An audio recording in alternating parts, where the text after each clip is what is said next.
दोस्तों, ग्रीनलैंड को लेकर डोनाल्ड ट्रंप ने एक बार फिर ऐसा कदम उठा दिया है जिसने पूरी यूरोपियन राजनीति में हलचल मचा दी है। इस बार मामला सिर्फ बयान तक सीमित नहीं रहा, बल्कि ट्रंप ने सोशल मीडिया पर एक ऐसी तस्वीर पोस्ट की जिसने विवाद को और भड़का दिया। इस तस्वीर में डोनाल्ड ट्रंप अमेरिका का झंडा थामे हुए दिखाई दे रहे हैं।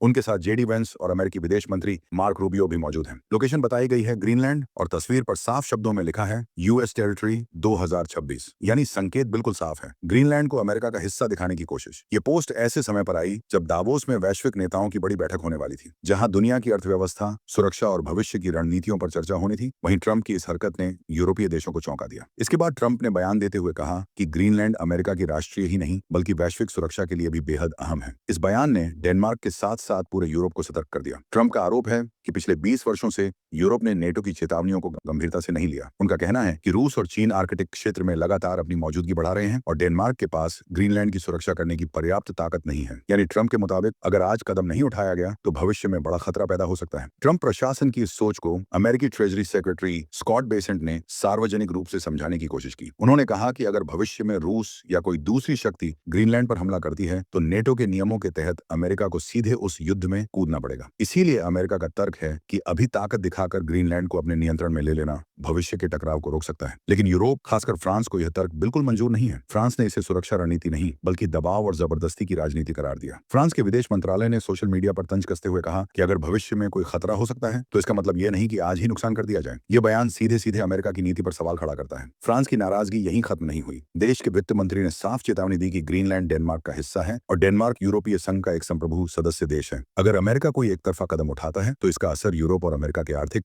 और व्यापारिक रिश्तों पर पड़ेगा। ये चेतावनी इसलिए भी अहम है क्योंकि यूरोपीय संघ और अमेरिका दुनिया के सबसे बड़े व्यापारिक साझेदार हैं। अमेरिका यूरोप का सबसे बड़ा निर्यात बाजार है। इसके बावजूद ट्रंप ने ऐलान कर दिया कि फरवरी 2026 से डेनमार्क और फ्रांस समेत कई यूरोपीय देशों पर 10% टैरिफ लगाया जाएगा। ट्रंप ने यहां तक कह दिया कि अगर जून 2026 तक ग्रीनलैंड पर सहमति नहीं बनी तो यह टैरिफ बढ़ाकर 25% कर दिया जाएगा। उनका तर्क है कि अमेरिका वर्षों से यूरोप की सुरक्षा और अर्थव्यवस्था को संभालता आया है और अब समय आ गया है कि डेनमार्क अपना हिस्सा लौटाए। लेकिन यूरोप इस सोच को पूरी तरह खारिज कर रहा है। फ्रांस के राष्ट्रपति इमैनुअल मैक्रों ने साफ कहा है कि यूरोपीय संघ किसी भी तरह की धमकी या दबाव में नहीं झुकेगा, चाहे वह यूक्रेन का मुद्दा हो, ग्रीनलैंड हो या कोई और मामला। इसी बीच 8 यूरोपीय देशों ने संयुक्त बयान जारी कर डेनमार्क और ग्रीनलैंड के साथ अपनी एकजुटता दिखाई। संदेश बिल्कुल साफ था, ग्रीनलैंड सिर्फ डेनमार्क का नहीं बल्कि पूरे यूरोप की संप्रभुता का सवाल है। अब यूरोपीय संघ अमेरिका के खिलाफ अपने सबसे ताकतवर व्यापारिक हथियार पर भी विचार कर रहा है, जिसे एंटी कोएर्शन इंस्ट्रूमेंट कहा जाता है। आसान शब्दों में कहें तो अगर अमेरिका